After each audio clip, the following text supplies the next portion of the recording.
Hey, Pat McCardle back for another episode of Shop Talk, where today we're actually going outside, enjoying a little cooler weather as the winter's setting on, and we're going to be talking all about how to clean your vehicle.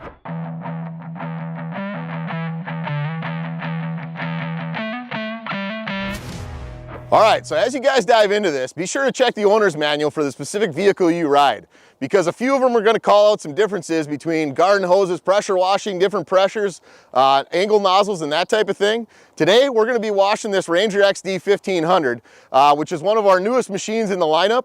Allows for pressures, a bit higher than what our pressure washer can produce, and we're going to be using our 40-degree nozzle on this one as we get about cleaning this thing. But some key things to watch out for as you're going around this vehicle. Best practices are get it wet. Make sure you actually have mud on your vehicle, not a whole bunch of dry dirt before you start trying to wash it off. If you're running a pressure nozzle, keep that nozzle a couple feet back. You don't want to be right up tight to your surfaces, especially when you get near areas like decals, electronics, seals, bearings, that type of thing. You want to be able to be a little further away so you're not blowing, water past those areas.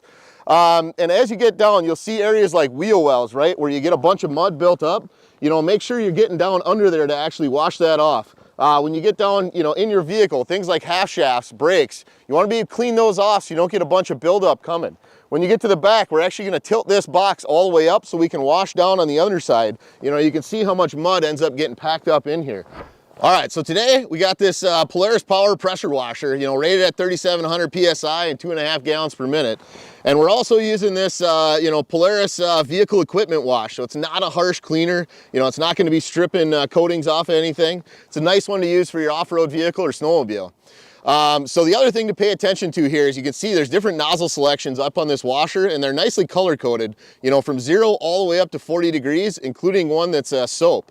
So we're going to start out with the 40 degree to get this thing wet. We're going to switch to soap, and then we'll go back to 40 degree. The other ones on here are a little too aggressive, and you risk doing damage to things like, your decals or other body work. So we're going to stay away from those when we're washing this, but you might have some other uses around the house that aren't washing your vehicle that you might want those narrower tips for.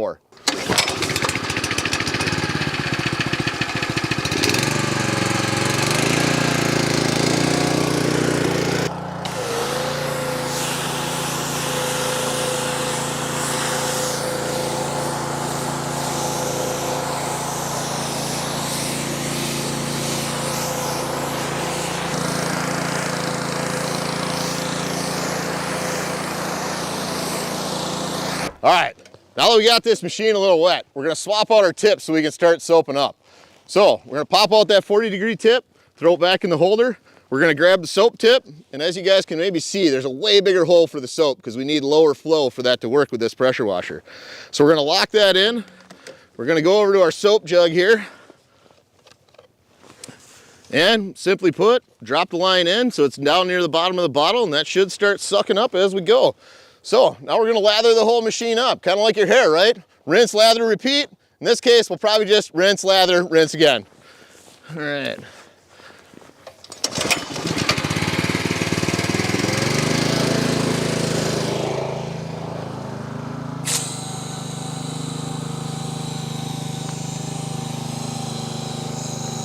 Oh, bubbly soap. Yes!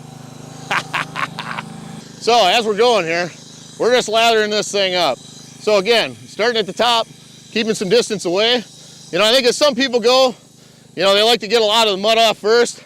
I tend to like to get some soap on there, helps loosen things up. Make sure you get the front, the back, underneath the bed, kind of down in all those areas that, collect mud, get some things going.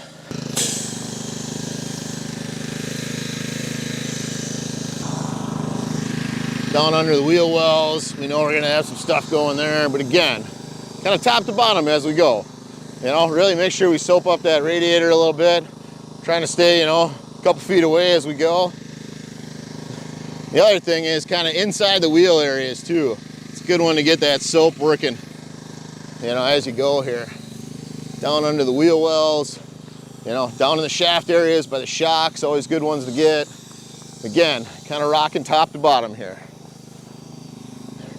All right, so we got this thing all soaped up, rinsed up, everything, that soak's kind of sinking in. It's time to swap our nozzle back. So we're gonna get rid of the soap nozzle. We're gonna go back to the 40-degree nozzle, It's nice, I don't know, light colored, whatever that is, off-white. We're gonna fire this pressure washer up and we're gonna start rinsing kind of top down. We'll get the cab and then we'll zoom in and we'll kind of focus on getting that radiator nice and cleaned out.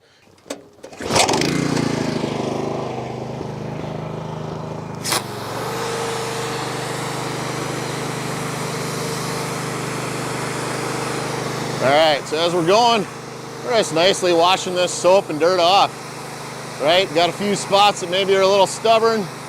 Kind of got to stay there and get that mud moving. But again, don't want to get too close. Just let the water do its work. You know, you might have to come hit it with a rag after a while. That's okay. But we're going to start at the top and just kind of work our way down.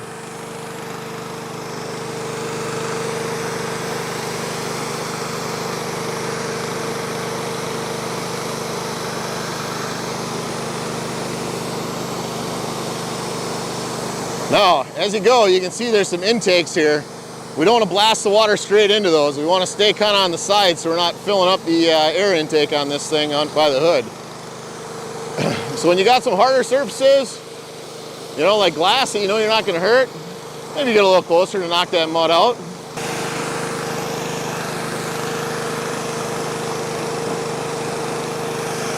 All right, so when you're up front and looking at the radiator, most people don't always realize that on the vast majority of our off-road lineup, these grills are easily removable without tools. So on this Ranger XD, there's 2 tabs you push down with your thumbs, rock this thing out of the way, and then you got easy access to be able to purge that radiator out with tons of water. So again, low pressure, keep your nozzle back, and just flush that area out. You want to make sure you're not bending those fins over, so you want to keep them straight. So as you go, try not to be at an angle against the fins. Always try and wash straight in. You know, fins this way, going up and down is a good way to think about that fan action in your radiator. Now, as we go, we're going to get into some of the dirtier areas here, like this wheel well. And, you know, we got some nice clay that we got stuck to this thing, so it's going to take some time to work our way through this. But again, don't want to get that nozzle close to the decals. You know, you want to stay away from things that you're worried about knocking off. And just kind of work your way around, you know. Again, we're starting high, working our way down.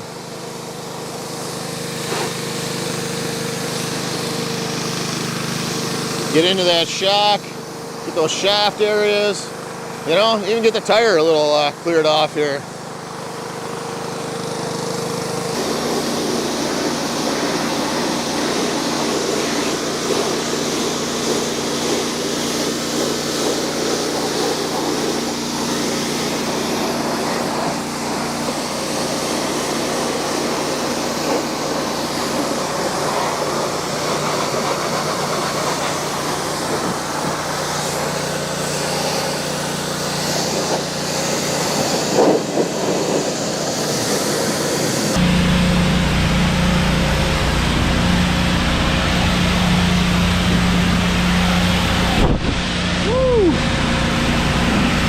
All right, so guys, we're gonna show you a few of the areas you wanna keep that pressure washer nozzle from getting too close. So the first one down in here would be wheel bearings. So they're actually kind of hiding behind the rim underneath this cap. But if you ever find a vehicle with the hubcap off, don't be spraying like massively right in there. And when you're coming in from the backside, you don't want to get way down in here where this CV joint is going down into that steering knuckle, because that's where you're gonna have to worry, you know, about getting that water down into that wheel bearing. So we popped the hood off quick, and you can see we haven't really washed under this area yet, but when we do, we're gonna keep that nozzle way back. So you can see we got like a pulse bar up here. We wanna make sure all those sealing caps are in. You know, we got some other harness and cable up here. And you can see on this Northstar unit, we've actually got a filter for our in-cab air conditioning and heat. We definitely don't wanna get that thing wet because that's a paper filament. So keep your water away from paper filaments and electrical connectors like you see underneath this area.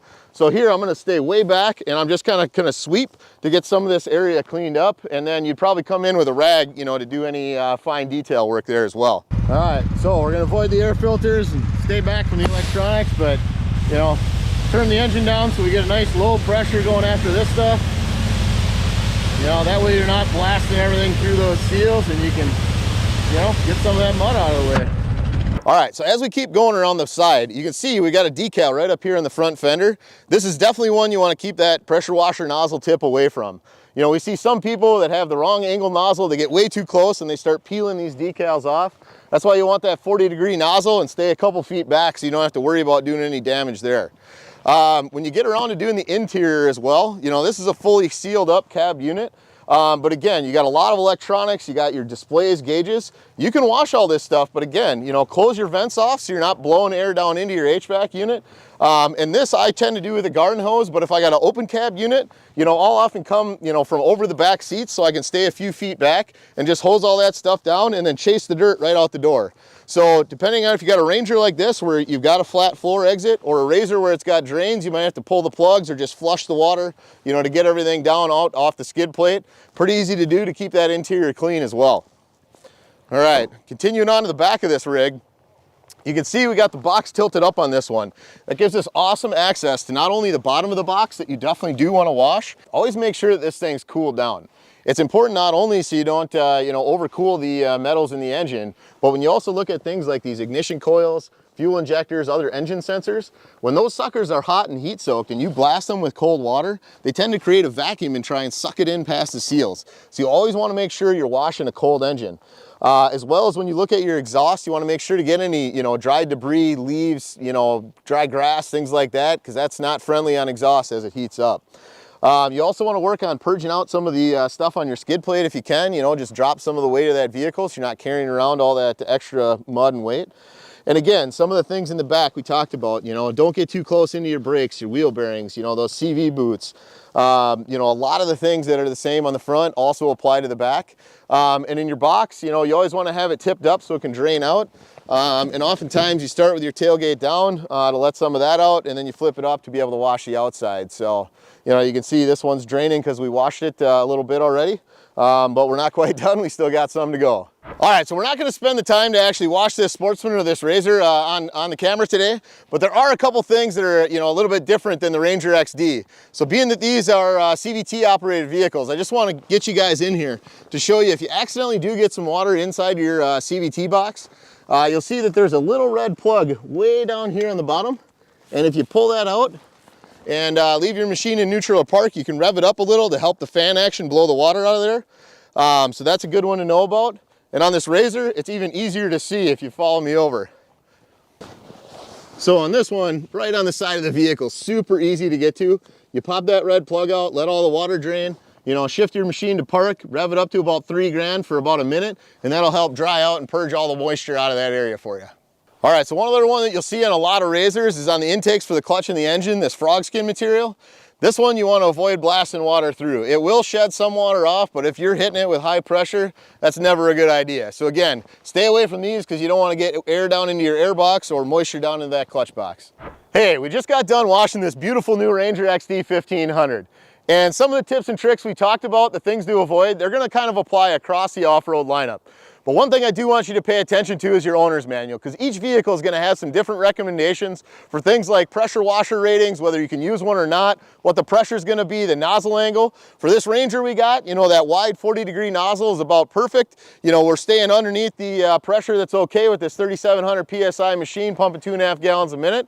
When you think about washes and soaps, you know, we got a real mild detergent that we're using here. Don't use any harsh chemicals, right? You don't want things that are going to screw up your paint and bodywork or strip off the other surfaces and cause your vehicle to corrode over time. You know, avoid the areas like the clutch and air intakes that we showed you on the RZR and the Sportsman. Again, that's going to apply to lots of different vehicles. And also, you know, make sure you avoid things like, you know, bearings, shaft seals, you know, some of the boots, other areas that you just don't want moisture getting inside of. Hey, that's it for this episode of Shop Talk. Be sure you like, comment, subscribe. Let us know what you want to see next time.